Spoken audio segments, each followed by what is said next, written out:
In a letter just released from pro-Palestinian activist Mahmoud Khalil, the detained U.S. green card holder says he is a, quote, political prisoner. The letter comes after an overnight court filing in New York shed new light on his hasty detention. Another Columbia student tells CBS's Lilia Luciano why she fled to Canada after her student visa was revoked. Turn around. Okay, let's not. Okay, he's not resisting. As he was being arrested by ICE agents, former Columbia University student Mahmoud Khalil said he was filled with confusion. In a new court filing, Khalil, a legal U.S. permanent resident, countered the government's claims that he was flown to a detention center in Louisiana due to a bedbug infestation in a nearby New Jersey facility. I did not hear anyone mention bedbugs, he said in a statement. He also feared deportation when agents told him they were going to JFK Airport. The events in the last 2 weeks have sort of spiraled out of control. Columbia doctoral student Ranjani Srinivasan fled to Canada after her student visa was revoked. What was your biggest fear? That I would be detained indefinitely. Without a visa, her enrollment was terminated. The issues seemed to stem from last year's pro-Palestinian protest at Columbia University. On April 30th, students occupied Hamilton Hall on campus.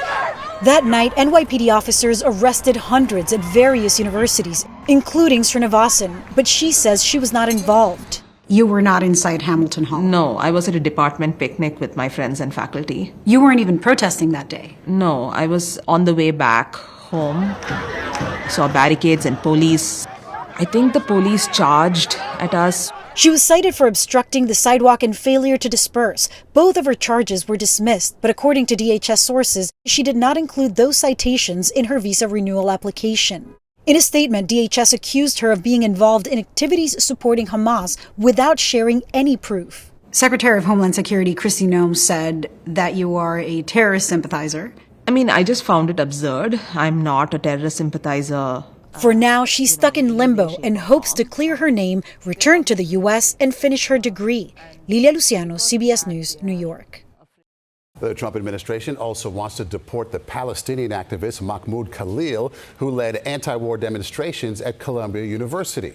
Khalil is a legal resident. He was arrested in New York last week and appeared today in an immigration court in Louisiana as he fights to stay in the country. CBS News talked with his pregnant wife. Here's Elaine Quijano.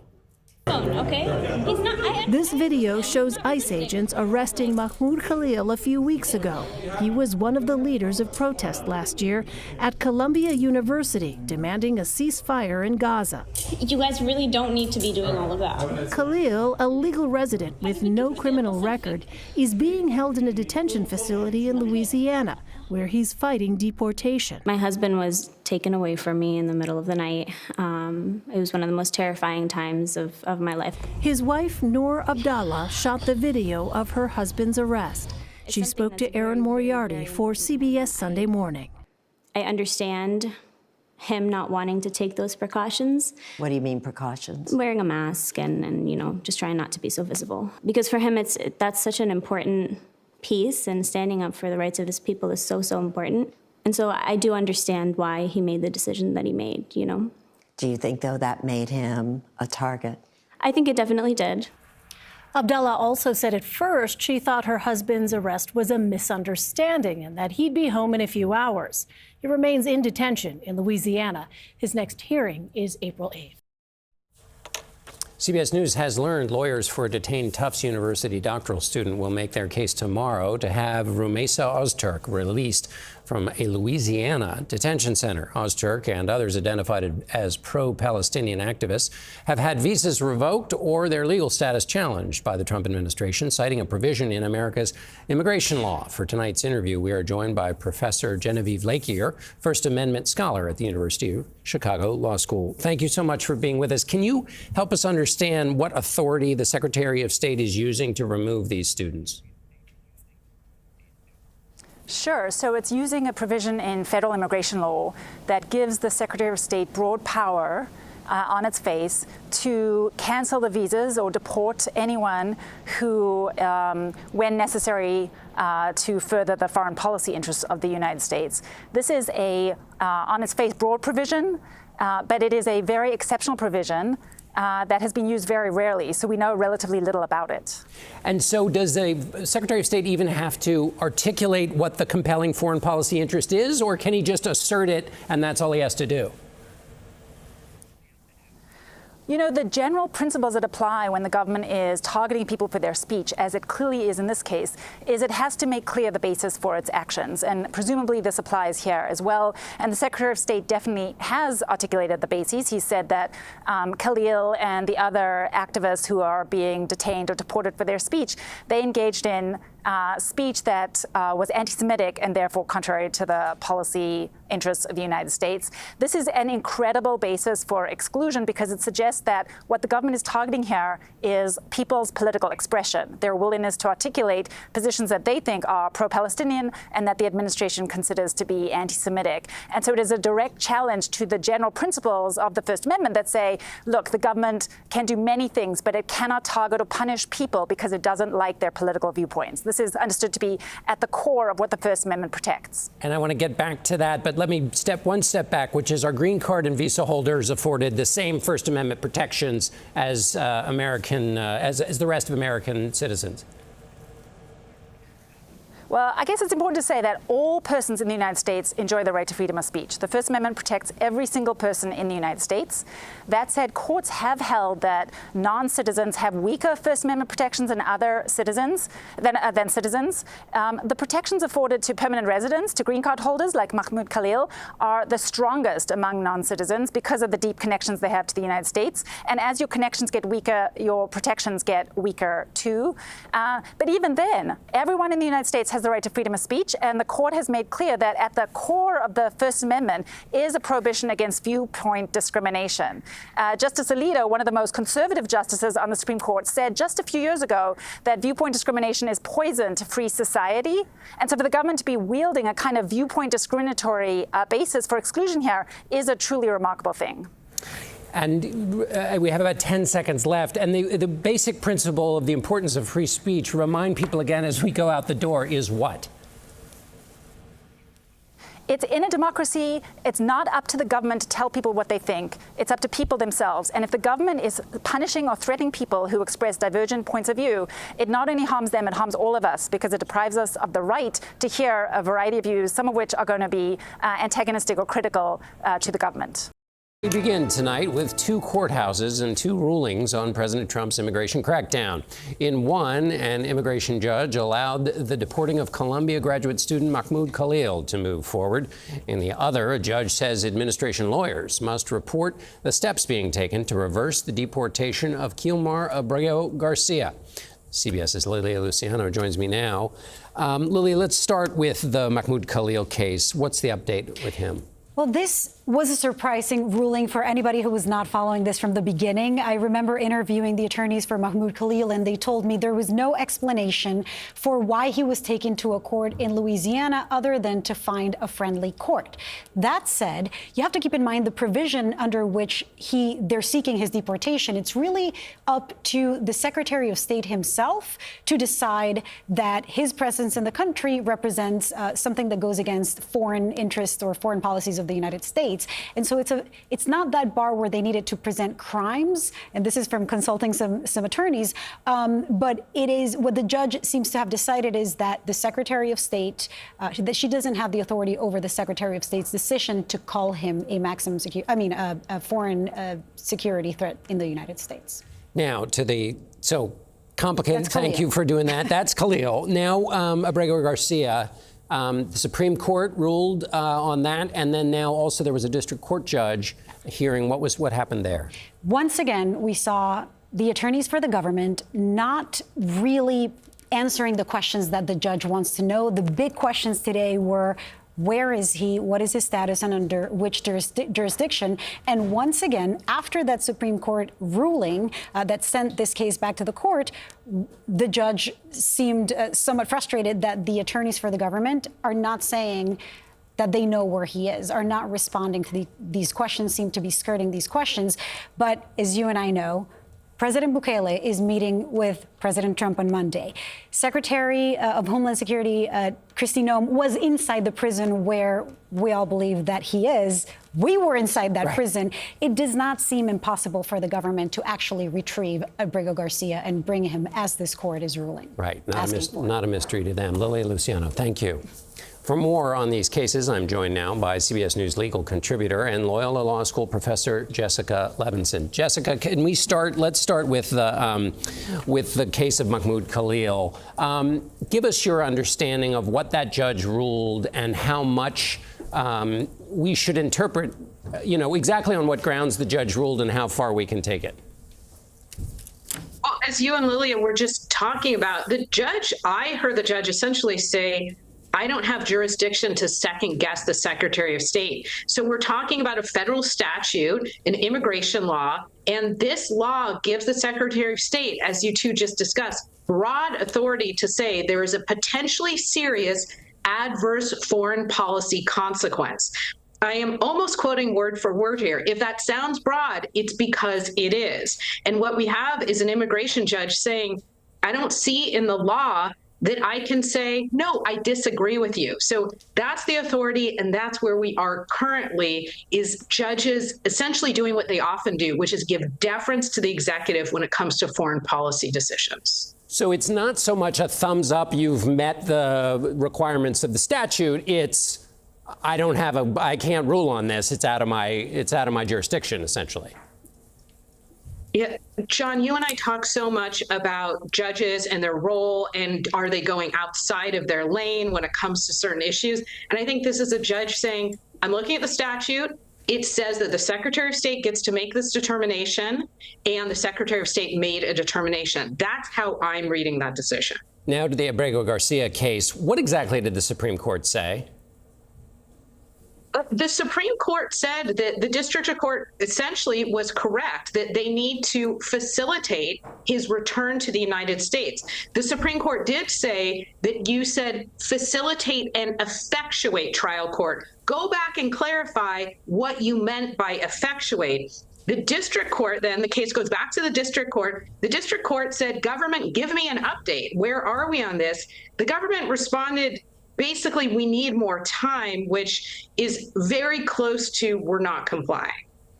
And so where do you think that goes? Quickly, we only have about 10 seconds.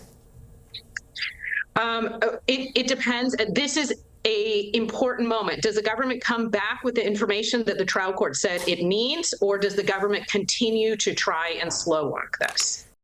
We begin with the president's mass deportations. A government lawyer told a federal judge today that, in effect, it would not matter if the administration complied with a court order to bring back the migrants sent by mistake to El Salvador.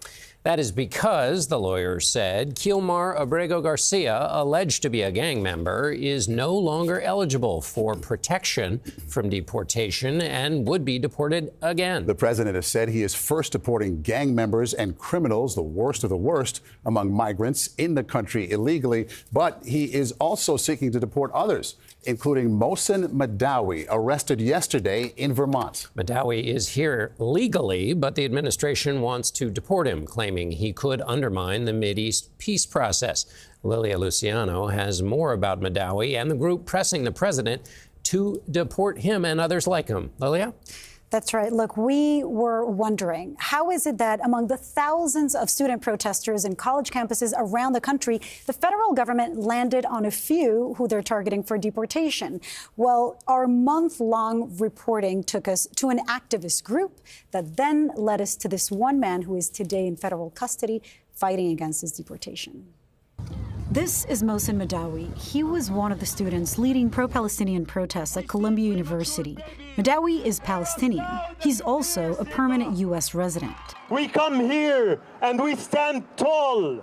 In late 2023, he spoke to 60 Minutes about his message to fellow Columbia students. I'm inviting them to come and look at my wounds. The pain that I lived and my people are living is real. That interview caught the attention of the U.S. branch of Beitar, a group that claims it has sent the names of thousands of protesters to the Trump administration, urging they be deported. Ross Glick is the former executive director. Once information is handed off, we're out of the process, right? It's ultimately up to the government, the various officials. So it's up to the government to clarify if somebody's a Hamas supporter or not. 100%. Glick described Beitar as a Zionist group that fights anti-Semitism. The Anti-Defamation League, a Jewish organization, calls it an extremist group. A name at the top of Beitar's list, Mohsen Mahdawi. The group wrote us last month, "We believe that Mohsen Mahdawi will shortly be detained and hopefully deported." We're on our way to meet up with Mohsen, who has been in hiding for weeks, and he fears that the administration is coming after him next. We met Mahdawi in Vermont on Sunday. How are you doing? Some people actually found where I was. They slipped a paper underneath my door saying, "We are watching you." While sheltering in place and before fleeing to Vermont, Mahdawi got a notice for a long-awaited appointment to become a U.S. citizen. When you got the appointment, what were your thoughts? Mixed feelings, right? It's the first feeling of like, I've been waiting for this for more than a year. And the other feeling is like, wait a minute, is this a honey trap? You think they could be calling you in to detain you? Correct. What do you want people to hear from you in the case that you are detained? I want people to know that my compassion extended beyond the Palestinian people. My compassion is also for the Jewish people and for the Israelis as well. We're on our way to meet up with Mohsen, who's right now gathered with his attorneys in preparation of this appointment that could change his entire life. Mohsen just walked into the building where the appointment is happening. His attorney went in with him. It looks like somebody who could be in uniform. Soon, we saw what appeared to be officers strapping on vests. An hour later, This is ICE. All of those trucks were ICE. Mohsen Mahdawi was led out of the building in handcuffs by agents wearing masks. It's an irony, the irony of the destiny, and I accept the outcome. If my story will become another story for the struggle to have justice and democracy in this country, let it be. So Lilia joins us now. Beitar says it's handed over the names to the government. What is Homeland Security saying about that? Right. Beitar says it's handed over thousands of names. And of course, Beitar is an organization that's not connected to the government. But they still told us he might be next. We reached out to DHS and they said that ICE does not work with or has received any tips on the ICE line from Beitar. What happens next for Mohsen Mahdawi? Well, he is currently in custody in Vermont, in federal custody. His attorneys are fighting not just the legality of his detention, given that he has not committed any crimes. They're still waiting for the government to charge him. They have not received those documents either. They issued a temporary restraining order, which they hope that will turn into an injunction to not just keep him in Vermont, at least, to stop the deportation, but also to try and bail him out. Lilia Luciano, extraordinary reporting. Thank you. My name is Mohsen Mahdawi. In America, I go by Mohsen, like Moses with an N. Mm-hmm. I'm still a student at Columbia University. You're still enrolled? Yes, okay. I'm still enrolled as an undergrad student studying philosophy. This is my last semester. I am looking forward to graduation, which is supposed to take place in May 21st. And I have been accepted to continue a master's degree basically in international affairs at Columbia University as well, which I hope to start in the fall of 2025. So you've been in the U.S. for how long? For over 10 years. For over 10 years. And how did you end up in the U.S.? It's a longer story to tell, but it started by falling in love with an American woman who I married. If you would be deported, where would you be deported to? And this is a big challenge as well, because I am technically a stateless person. I was born and raised in a refugee camp in the West Bank, where all of my family still resides. And as you know, the West Bank is basically a war zone right now. Basically, if there is a decision to deport me, where will I be deported? Basically to another war zone. You sat with our colleague, Bill Whitaker, for 60 minutes. What was the consequence? Serious threats, death threats, intimidation, and doxing, where my name and my face was shared online with many, many different social media groups who are inciting hate, who are supporting the war against the Palestinian people, and who are unable to see that the Palestinian children have an equal value of life exactly as Israeli children. How did it impact you? Some groups would choose active members, basically, or activists. They take their names, their faces, and they publish it online, and they associate wrong information. They manipulate information, create lies, and attach them to the profiles of those either students or activists. And the impact of this, they hope for those students to not have a future. But the risks are greater than just that. Yes, there are further risks for sure. There are life or death risks. In my situation, if I am sent back to Palestine, this could be a risk on my life. What are some of those lies or manipulations that have been said about you? The one that was shared most recently, it was actually flipping the fact like 180 degrees. I was the person who stood up against an incident of anti-Semitism on campus. I gave a speech. I stopped the person who did not belong to the group. I gave a speech. I shamed the person, and the whole group, the protesters, over than 400 students who were there, shamed the person as well. So we made it very clear that our movement is about justice, and anti-Semitism has no place in our movement. But they took that story and they said, I am the person who said F the Jews. Wow. And based on this, basically the campaign for deportation went viral against me. What happened after that? I received death threats by social media, some emails, and I had a page that is associated and assigned to me, all fabrication of information. I never was in most of the groups that they have mentioned. My affiliation was very clear with 2 organizations at Columbia.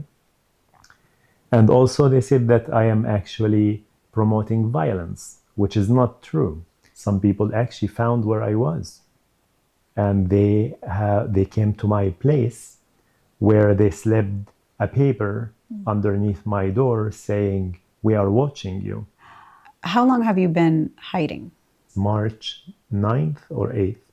That first weekend of March. Yeah. That's right. So we're talking about roughly 1 month. How did you make that choice to leave your housing and hide? I decided directly after I learned about the detention of Mahmoud. And I learned that basically the agents did not have a court order or a warrant in order to detain him. So technically, the process for justice was missing there. I could be kidnapped at any point, like what happened with other students, like Romsia Ozturk. Mahmoud was detained. You sheltered in place. Now a court agreed with his potential deportation. How did that sit with you? It's a painful reality.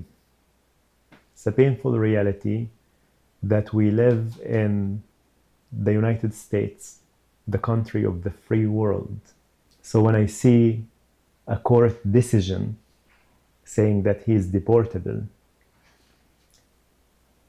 it feels like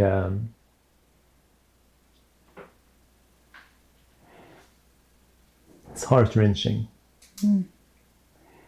that the level of injustice and the violation of the principles of freedom and free speech And equality is being applied on Mahmoud, mainly because he is a Palestinian speaking up about the truth that his people are going through. What does that order mean for you personally? It means that the struggle is much more complicated. It means that it's not over yet.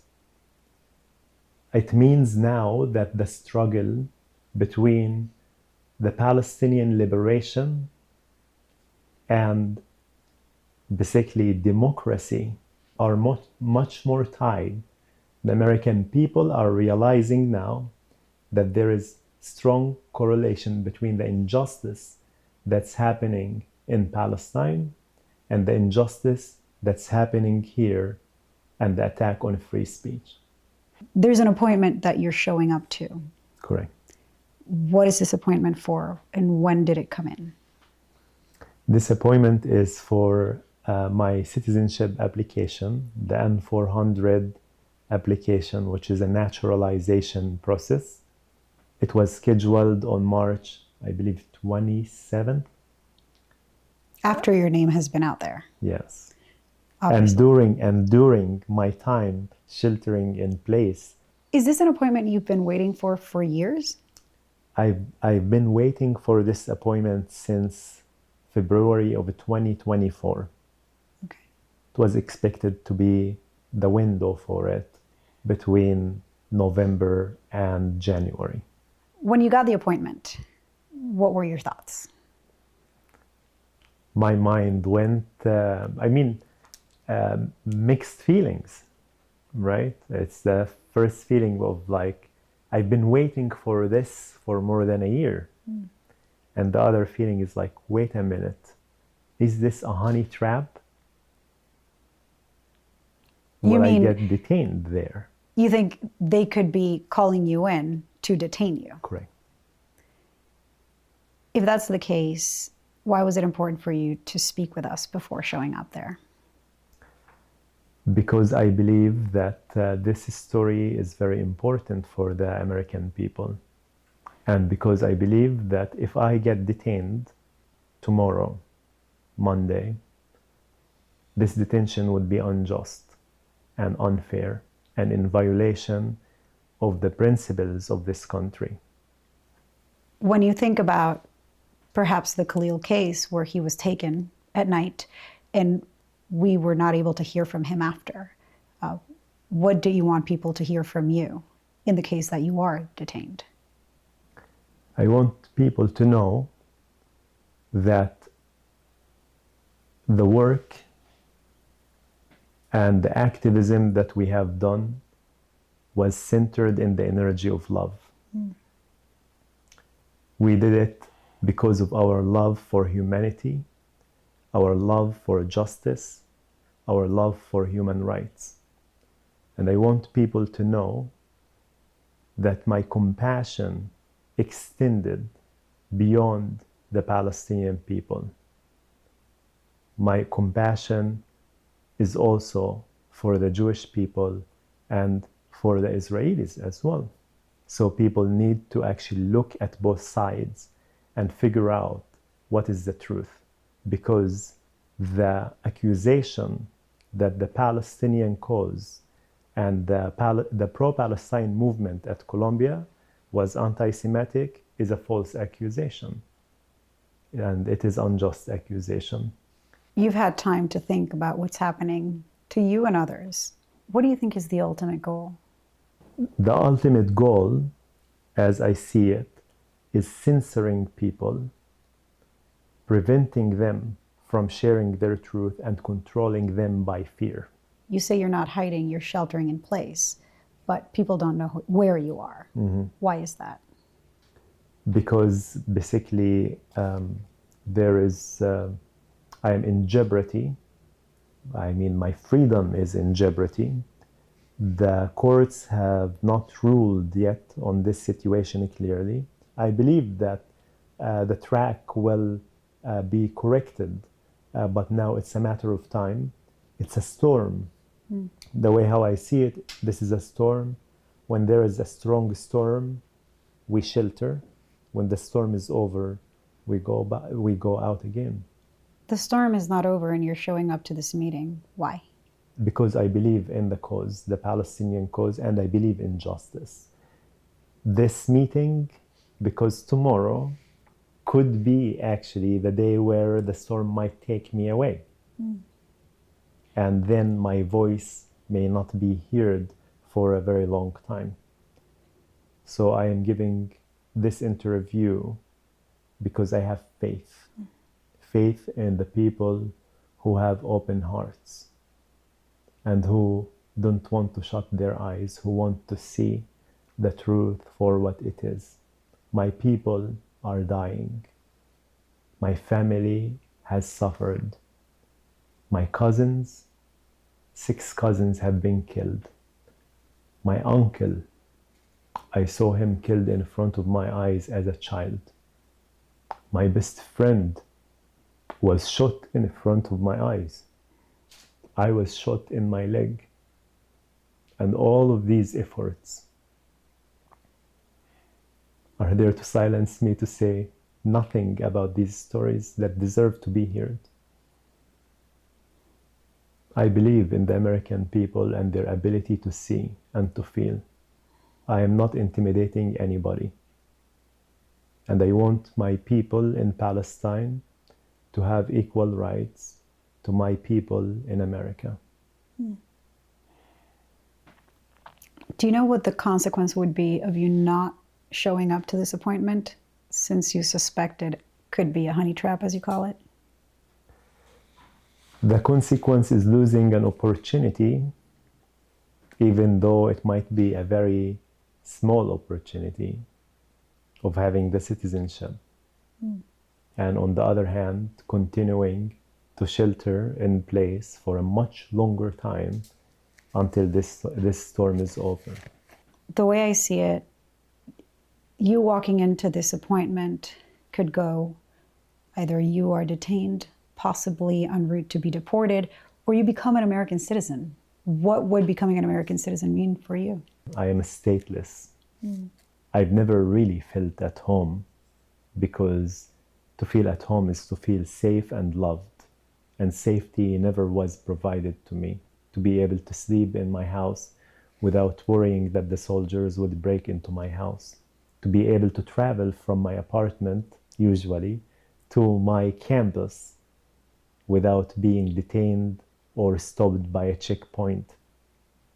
To be able to dream, a dream for this world, to be able to make the world a better place without my dreams being stopped just because of my ethnicity or my nationality. This is the American dream. What motivates me to continue advocating for Palestinians to have rights and to be free of this occupation and of the apartheid system is the stories that I witnessed and lived through. The people who I saw suffering, their pictures, their suffering, their stories are with me, and I cannot deny them, and I cannot betray them. It's my duty to share their stories, and it's my duty to try to help them to have rights, a freedom that I've never experienced until I came to America. What it means to have rights as a Palestinian. I will be going to the interview completely with 2 possibilities. I'm prepared for 2 extreme opposite poles of possibilities. The first one is having rights and becoming a citizen of this country, which means I'll have the freedom to pursue what I wish to pursue. And the second one is to get detained and lose my rights, being handcuffed and taken to a detention center. How disorienting. It's I mean, I'm thinking of you preparing for that test and the questions about U.S. history and the symbols and and then at the same time possibly preparing yourself for that worse outcome. It's an irony, and the irony of the destiny, and I accept the outcome spiritually, regardless of what is it going to be, and if my story will become another story for the struggle to have justice and democracy in this country, let it be. Foreign students attending American colleges contribute nearly $44 billion to the U.S. economy and are a pipeline to in-demand high-tech jobs. But that talent pool is under threat as hundreds of these student visas are revoked by the State Department. CBS's Andres Gutierrez reports on the legal and economic limbo. The talent that fuels labs and startups at universities across the nation may be forced out. Like, it just feels like you're less welcome in this country as time goes on. And this Boston grad, who asked me conceal his identity, moved halfway across the world to get a master's in finance. What made you come to America to study? The American markets is one of the most competitive markets. If you understand how to work in the U.S. markets as a finance person, you could work anywhere else in the world. He graduated, got hired as a quantitative analyst, and even received his work permit days ago. Then an email changed everything. Screenshots from a federal database showed his SEVIS record, the digital proof of a valid student visa, as terminated. He is one of more than 1,000 international students whose legal status disappeared. How fearful are your clients right now once they get that notification? Very fearful. A lot of them, they change their address because they know the ICE might get them deported. They have reason to do that. ICE appears to be out of control. In Atlanta, attorneys like Charles Cook are fighting on behalf of 150 students under the threat of deportation. He believes the Trump administration is using artificial intelligence to target them. They said, AI, here's all the students. Check it against every database, every criminal database, every civil database, every immigration database. If you get a hit, send them a revocation. No specific response from DHS to our questions about AI. Most international students aren't eligible for federal financial aid, and so many pay full tuition, helping keep colleges afloat. The long term, you think that this is going to end up hurting the innovation that America can do? I mean, definitely in the perception of people's minds of, what the U.S. stands for in terms of the forefront of technology and things like that. While others are choosing to stay and fight, our Boston grad plans to leave the country. I want to build a career, and this is my prime. Like, if I don't start now, then when? Taking years of training, talent, and ambition somewhere else. Andres Gutierrez, CBS News, Los Angeles.